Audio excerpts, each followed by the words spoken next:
So this is going to be a quick video on ideas for building your personal meal plan, hitting your calories and your macro targets. It's something that people can get really stressed out about, and it really doesn't have to be stressful at all.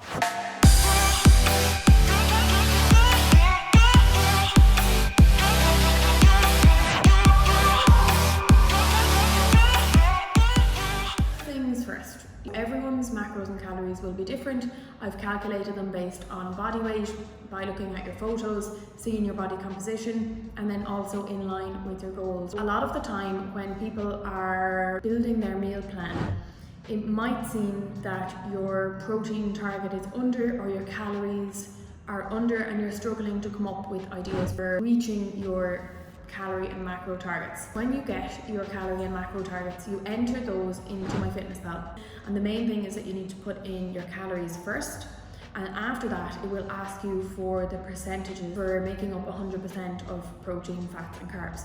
When you've got custom macros like I'll have done for you, you won't be able to put in the exact amount of macros that I've given you with the free version. With the paid version you will.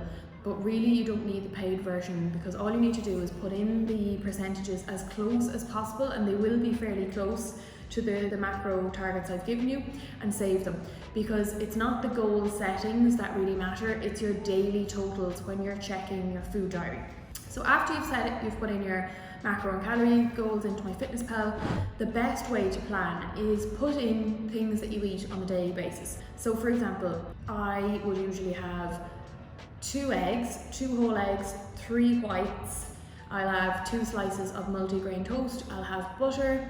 I will only use the fry light. You don't need to put in fry light. And sometimes I might have smoked salmon with that. I've explained that everything needs to be weighed raw. You don't weigh the eggs. The eggs can just be scanned in. If you're using egg whites, you will find that on MyFitnessPal. You will need to make sure it's done in mil, or the easier option is to have the bottle of egg whites. You need to weigh your salmon, you need to scan your slices of toast, and you need to know how much butter you're using, so you put that in. And then you repeat the process for all of the other meals you would have on average on a daily basis. Say for lunch I might have a wrap, chicken wrap or something like that, and you need to make sure that you're putting in oils, any coffee that's not Americano, or any tea that's not with a splash of milk. These things need to be logged. If you're having full fat Coke, smoothies, all of these things need to be tracked. Protein shakes as well. So you put in what you would have on a normal day and see what it adds up to. In MyFitnessPal, you go to the bottom of your food diary on the app, click nutrition, and you will be able to see what the food you've entered in adds up to. And then you'll be able to see how far off, or maybe you're over on your targets. The important thing to remember is that these are targets. So the most important thing is calories, especially if you're in a calorie deficit for fat loss. You could be eating loads of protein, you could be eating loads of carbs, loads of fruit and veg, but if you are going over your calories, you will not lose weight. So for example, I'll have given you, let's say, 1900 calories. The most important thing is sticking within that calorie goal. If you're still just getting used to macros as well, focus on the calories first. After that, the protein is the most important thing. You could be eating 1900 calories, and if you're only eating 60 grams of protein, you're going to seriously under-recover. You are going to be sore, and also you will be hungry, because protein keeps us full. So no matter if you're in a deficit or if you're maintenance phase, nobody ever wants to be hungry.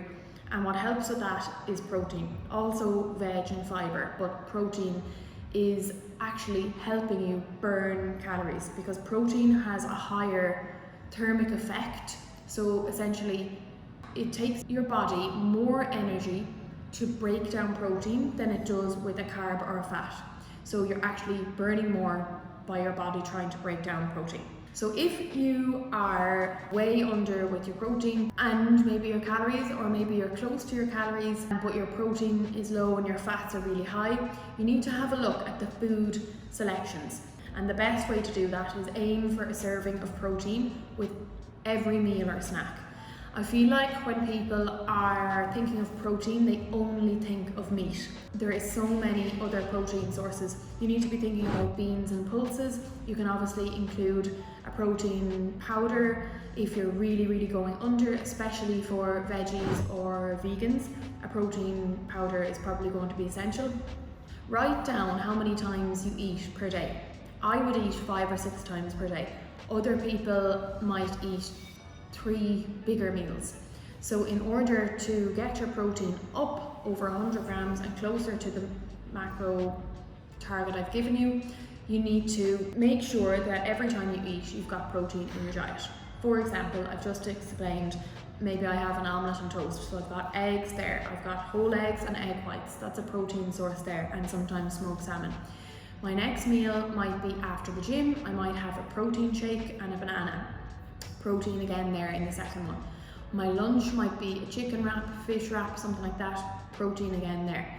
And then my dinner might be something like a stir fry, tacos. I might have fish tacos. I might have a steak with potatoes. I don't have meat for every meal, but I'm just giving you some examples.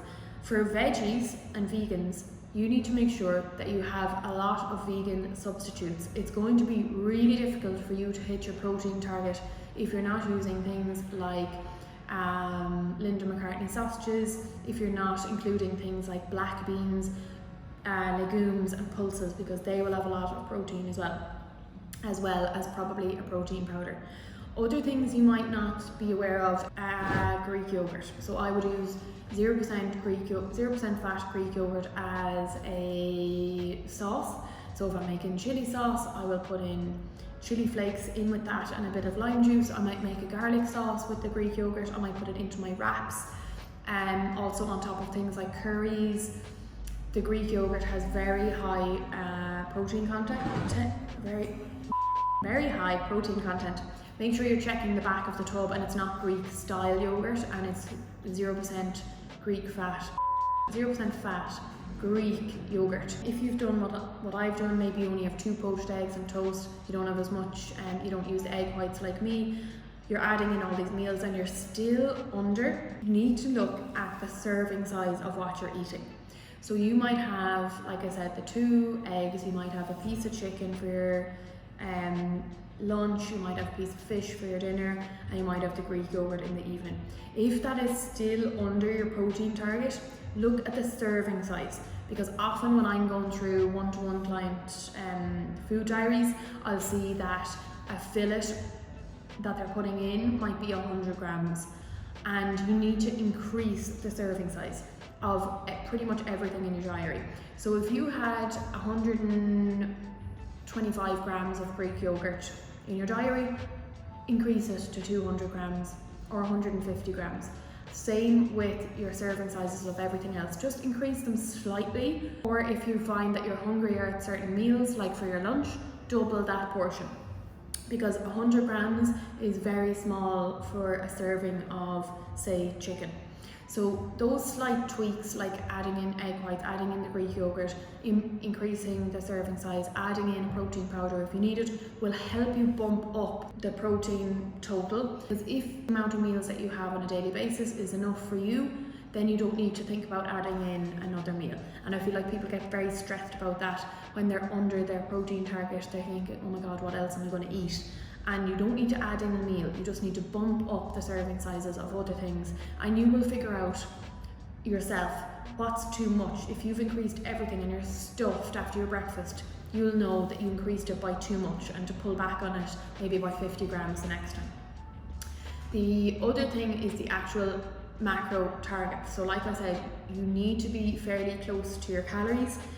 Obviously, if you go over by 100, it's not the end of the world. You can take it off the next day or take off 50 the next day. But these are targets, especially the macros. Focus on the calories first and then the protein. Then you can vary between the carbs and the fats. So with the targets, if you are hitting over 100 grams of protein, that is really good.